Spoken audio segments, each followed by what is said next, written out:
Budget పైనే మాట్లాడండి. మీరు బడ్జెట్ పైనే మాట్లాడండి. స్పీకర్ సార్ ఆగండి.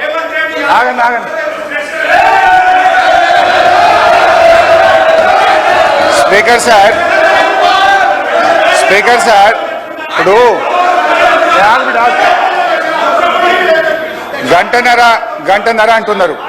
గంటన్నరలో ముఖ్యమంత్రి గారు, ఉప ముఖ్యమంత్రి గారు, శ్రీధర్ బాబు గారు, జూపల్లి గారు, కోమటిరెడ్డి గారు, 5 మంత్రులు మనిషికి 3 సార్లు లేస్తే ఇక నేను గంటన్నరలో నేను ఏం మాట్లాడినట్టు? ఈజ్ ఇట్ నాట్ డిస్టర్బెన్స్ అధ్యక్ష? ఒకటి. రెండవది అధ్యక్ష, ఇప్పుడు నేను కోమటిరెడ్డి గారికి ఘాటుగా సమాధానం చెప్పగలుగుతా, కానీ నా బాధ ఏంటంటే ఇట్ విల్ డీవియేట్. ఆయనకేమో హాఫ్ నాలెడ్జ్. ఇప్పుడు ఆయన ఏం మాట్లాడిండు? Half knowledge. హరీష్ రావు గారు, ఐ విల్ టెల్ ఆ మాటను విరమించుకోండి. ఓకే, మీకు ఇబ్బంది ఉంటే తొలగించండి, నాకు అభ్యంతరం లేదు. రైట్ అధ్యక్ష, ఆ పదాన్ని తొలగించండి. సార్ ఆయనకు వారికి హాఫ్ నాలెడ్జ్ కాదు సార్, ఆకారం పెరిగింది చెప్పి అసలు నాలెడ్జ్ లేదని. ఆకారం పెరిగింది, ఆయన నాలెడ్జ్ ఎక్కడ సార్? ఆయన ఒక డమ్మీ మినిస్టర్, ఆయన డమ్మీ అల్లుడు. ఆయనకు హాఫ్ నాలెడ్జ్ కాదు, ఆకారం పెరగానే సరిపోదు, బుద్ధి ఉండాలి. దళితులు ముఖ్యమంత్రి అన్నాడా లేడా? మీ మామ అన్నాడా లేడా? చెప్పు మీ మామ అన్నాడా లేడా?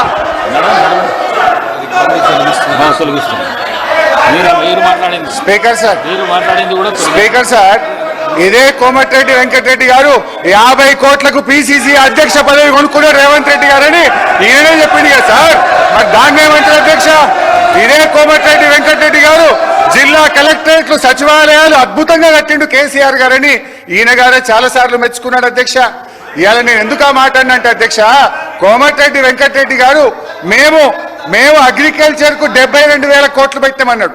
అంటూనే మళ్ళీ వెంటనే ఇరిగేషన్ కి 22,000 కోట్లు పెట్టమన్నాడు. ఆయనకు అర్థం కాని ఏంటంటే బట్టి గారు చేసిన అంకెల గారిని వారికి అర్థం కాలే. వారు పెట్టిన అగ్రికల్చర్ 72,000 కోట్లలో అన్ననే ఇరిగేషన్ ఉన్నది, అన్ననే కరెంట్ ఉన్నది, అన్ని కలిపి మాయ చేసి అగ్రికల్చర్కి ఏదో ఎక్కువ పెట్టినా అని బట్టి గారు చేసిన మాయను ఆయన అర్థం చేసుకోక అగ్రికల్చర్ 72 వేరే చెప్పిండు, ఇరిగేషన్ 22 వేరేగా చెప్పిండు. అందువల్ల నేను ఆ మాట అన్న తప్ప వేరే అనలే. ఆయనకు ఇబ్బంది అయితే నాకు అభ్యంతరం లేదు అధ్యక్ష. ఇకపోతే అధ్యక్ష, నేను ఒకటే విషయం గౌరవనీయులు బట్టి గారిని కోరుతా ఉన్నా అధ్యక్ష. ఐ డిమాండ్, మీకు ప్రజల పట్ల ఏమాత్రం ప్రేమ అభిమానాలున్నా, భయభక్తులున్నా, మీరిచ్చిన హామీల మీద ఏమాత్రం గౌరవం ఉన్నా ఒప్పుకోండి. మీకు నీతి నిజాయితీ ఉంటే ఈ బడ్జెట్ ప్రసంగంలో మొదటి వ్యాఖ్యలోనే తెలంగాణ ప్రజలారా మమ్మల్ని క్షమించండి, మేము మాట తప్పినాం, 100 రోజుల్లో 6 గ్యారెంటీలు అమలు చేయలేకపోయినాము అని కన్ఫెషన్ నోట్తో ఉండాల్సి ఉండే అధ్యక్ష. నేను డిమాండ్ చేస్తా ఉన్నా, ఇప్పటికైనా తెలంగాణ ప్రజలకు క్షమాపణ చెప్పండి అని చెప్పి నేను డిమాండ్ చేస్తా ఉన్నా. బీఆర్ఎస్ పార్టీని లక్ష్యంగా చేసుకొని కాదు, ప్రజల్ని లక్ష్యంగా చేసుకొని మీరు మాట్లాడాల్సింది. ప్రజల్ని లక్ష్యంగా చేసుకుంటే ప్రజలు ఇష్టపడతారు, ప్రజలు గమనిస్తున్నారు. ప్రజల పట్ల జవాబుదారీతనంతో వ్యవహరించండి. అభయహస్తం మేనిఫెస్టోలో 6 గ్యారెంటీల్లో 13 హామీలు ఉన్నాయి. వాటి అమలు మాట అటుంచి 13 హామీల ప్రస్తావన కూడా బట్టి గారి బడ్జెట్ ప్రసంగంలో లేకపోవడం నిజంగా దురదృష్టకరం. ఓటాన్ అకౌంట్లో 6 గ్యారెంటీల అమలు కోసం 53,000 కోట్లు పెడితే పూర్తి బడ్జెట్లో అది 47,000కు తగ్గిపోయింది అధ్యక్ష. పెరుగుతుందని ఆశించాం. ఓటాన్ అకౌంట్లో 53,000 కోట్లు పెట్టి పూర్తి స్థాయి బడ్జెట్లో 6 గ్యారెంటీల అమలుకు కోత పెట్టి 47,000 కోట్లకు తగ్గించారు అధ్యక్ష. ఇవాళ మీరు ఇచ్చిన హామీలు ఒకసారి గమనిస్తే ఎన్ని డోకాలు చేసింది అధ్యక్ష. డోకా లేకుండా తెలంగాణ ప్రజలకు ఒక్కటన్ని అమలు చేసింది అధ్యక్ష. మీరు 6 గ్యారెంటీలో చెప్పారు, ప్రతి మహిళకు నెలకు 2,500 ఢోకా, అవ్వ తాతలకు 4,000 పింఛన్ ఢోకా, దివ్యాంగులకు 6,000 పెన్షన్ ఢోకా, అన్ని పంటలకు మద్దతు ధరకు 500 బోనస్, కళ్యాణ లక్ష్మి ఎంత తులం బంగారం, ప్రతిరోజు సీఎం ప్రజా దర్బార్, ప్రభుత్వంలో ఆర్టీసీ విలీనం, నిరుద్యోగ భృతి 4,000, ఉద్యోగ ఉపాధ్యాయులకు 4 డిఏలు పిఆర్సీ, మొదటి ఏడాది 2 లక్షల ఉద్యోగాలు, 25,000 పోస్టులతో మెగా డిఎస్సి, విద్యార్థులకు 5 లక్షల విద్యా భరోసా కార్డు, డిసెంబర్ 9 రైతులందరికీ 2 లక్షల రుణమాఫీ, రైతు భరోసా రైతన్నలకు, కౌలు రైతులకు 15,000, డోకా ఆటో డ్రైవర్లకు 12,000 ఆర్థిక సహాయం. డోకా డోకా డోకా కాంగ్రెస్ పార్టీయే ఒక పెద్ద డోకాగా మారింది అధ్యక్ష.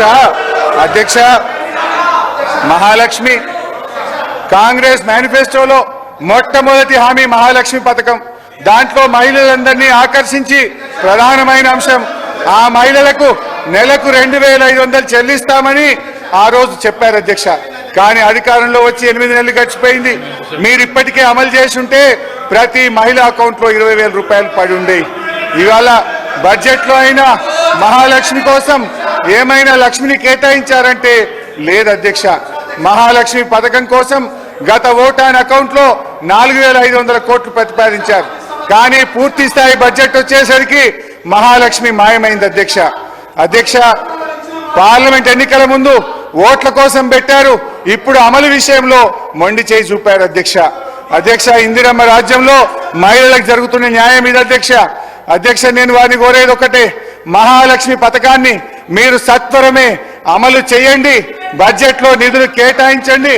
లేదంటే తెలంగాణ మహాలక్ష్ములు మీ పాలిట మహాకాలులవుతారు, జాగ్రత్త అని చెప్పి హెచ్చరిస్తా ఉన్నాను.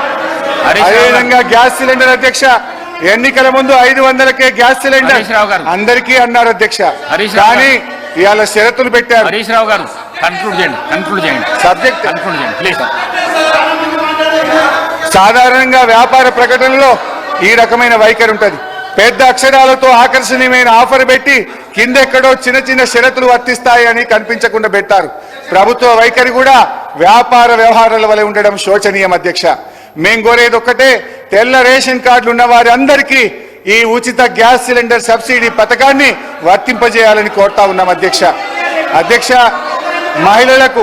మహిళలకు ఉచిత బస్సు ప్రయాణం పెట్టారు, మంచిదే, మేం వెల్కమ్ చేస్తున్నాం. మంచి చెప్తున్నా, కూసో అన్న, మిమ్మల్ని మెచ్చుకుంటున్నా. కానీ బస్సులు సరిపోక ప్రజలు నానా యాతనలు పెడుతున్నారు. బస్సులో స్థలం సరిపోక గొడవలు పడుతున్నారు, కొట్టుకుంటున్నారు. విద్యార్థులు ప్రమాదకరంగా ఫుట్బోర్డ్ ప్రయాణాలు చేస్తున్నారు. అందువల్ల దయచేసి కొత్త బస్సులు కొనండి, బస్సుల సంఖ్య పెంచండి. మరి ఎక్కడైతే 1,500 గ్రామాలకు బస్సులు లేవో వాటికి బస్సులు వేయాలని చెప్పి మీ ద్వారా ప్రభుత్వానికి విజ్ఞప్తి చేస్తున్నాను అధ్యక్ష. రైతు భరోసా, దయచేసి రైతు భరోసాను వానకాలం పంట కాలానికంటే ముందు ఇవ్వాలి, ఆలస్యమైతుంది. తొందరగా రైతు భరోసాను అందించాలని కోరుతున్నాను. వ్యవసాయ కూలీలకు 12,000 ఇస్తామని బడ్జెట్లో చెప్పారు. ఈ రాష్ట్రంలో 52 లక్షల మంది NREGS లో నమోదు చేసుకున్నటువంటి కూలీలు ఉన్నారు. మొత్తం 52 లక్షల మందికి నెలకు 12,000 చొప్పున, సంవత్సరానికి 12,000 చొప్పున వారందరికీ ఇవ్వాలి. కోతలు షరతులు పెట్టొద్దని మీ ద్వారా ప్రభుత్వాన్ని కోరుతా ఉన్నాం అధ్యక్ష. కాంగ్రెస్ పార్టీ మేనిఫెస్టోలో అభయ హస్తంలో భాగంగా ప్రకటించిన వరంగల్ రైతు డిక్లరేషన్ లో బోనస్ ఇచ్చే పంటల లిస్టు స్పష్టంగా పేర్కొన్నారు. వరి, మొక్కజొన్న, కందులు, సోయాబీన్, పత్తి, మిర్చి, పసుపు, ఎర్రజొన్న, చెరుకు, జొన్న అన్నింటికీ 500 బోనస్ ఇస్తామన్నారు. వీటి మద్దతు ధరలకు అదనంగా 500 బోనస్ ఇచ్చి మొత్తాన్ని కూడా చాలా క్లారిటీగా మేనిఫెస్టోలో చెప్పారు. ఇప్పుడేమంటున్నారు? బోనస్ కేవలం వరికే అంటున్నారు. అది కూడా కేవలం సన్నాలకు మాత్రమే అని సన్నాయి నొక్కులు నొక్కుతా ఉన్నారు. డిక్లరేషన్ లో ఆ రోజు మీరు పెట్టిన వరికి మద్దతు ధర 2,183 అనేది దొడ్డు రకం వడ్ల మద్దతు ధర. ఇంత స్పష్టంగా పేర్కొని ఇప్పుడు సన్నాలకు మాత్రమే అని ఎట్లా ప్రకటిస్తారు అని అడుగుతా ఉన్నా. ముఖ్యమంత్రి గారు, డిప్యూటీ సీఎం గారు, ఇల్లే మినిస్టర్ గారు, కోమటిరెడ్డి వెంకటరెడ్డి గారు, జూపల్లి కృష్ణారావు గారు అందరు కలిసి 30 నిమిషాలు వాళ్ళు మాట్లాడిండ్రు. మీరు ఇప్పటిదాకా 68 నిమిషాలు మీరు మాట్లాడిండ్రు. మీరు 57 నిమిషాలు మాట్లాడవలసి ఉండే.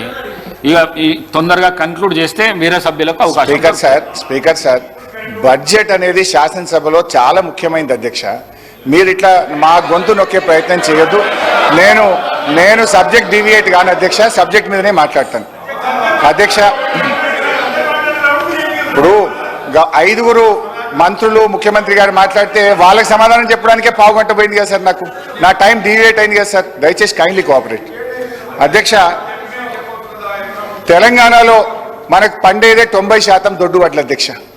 అంటే 90% దొడ్డు వడ్లకు మీరు బోనస్ ఇయ్యమంటే అసలు ఆ 10% కూడా ఎందుకు వేస్తారు అధ్యక్ష?